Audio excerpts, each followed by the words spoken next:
Eu achei muito importante na coletiva do Filipão alguns detalhes.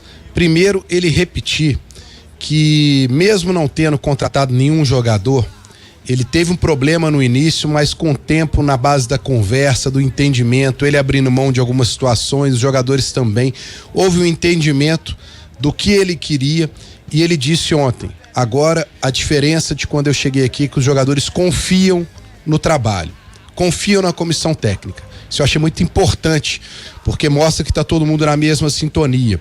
E outro detalhe, ele citar mais uma vez na coletiva o nome das pessoas que trabalham com ele. Ele citou o nome do Carlos Pracidelli, citou o nome do Lucas Gonçalves, do Éder, já citou em outras ocasiões a psicóloga, a Michele.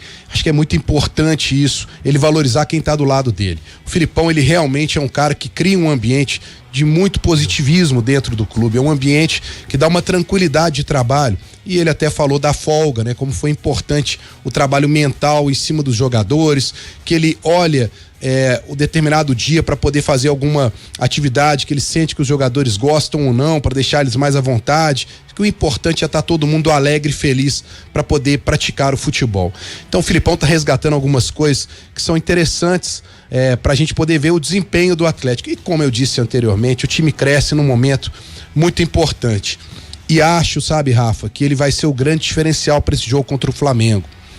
Vai ser uma guerra, vai ser aquele verdadeiro inferno como foi ano passado na Copa do Brasil, todo aquele clima hostil, mas para mim a grande diferença pro Atlético nesse campeonato é ter o Filipão no banco.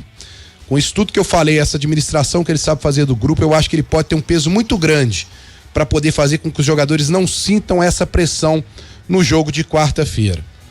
E só para fechar falando sobre as possibilidades do campeonato, agora veio essa notícia de que o Fluminense deve poupar jogadores contra o Palmeiras. O Fluminense vai poupar jogadores contra o Palmeiras por causa do gramado sintético, né?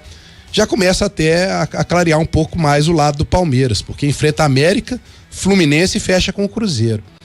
Por isso que eu falo que é difícil ainda pro Atlético, né? Porque eu até tinha uma expectativa que o Fluminense podia ali dar uma apertadinha no Palmeiras, mas aí colocando o time misto para jogar lá em São Paulo, aí a gente já viu como é que vai ser a situação, né? Então, o torcedor pode sim acreditar, mas com muito pezinho no chão, porque a coisa continua muito difícil, viu, Rafa?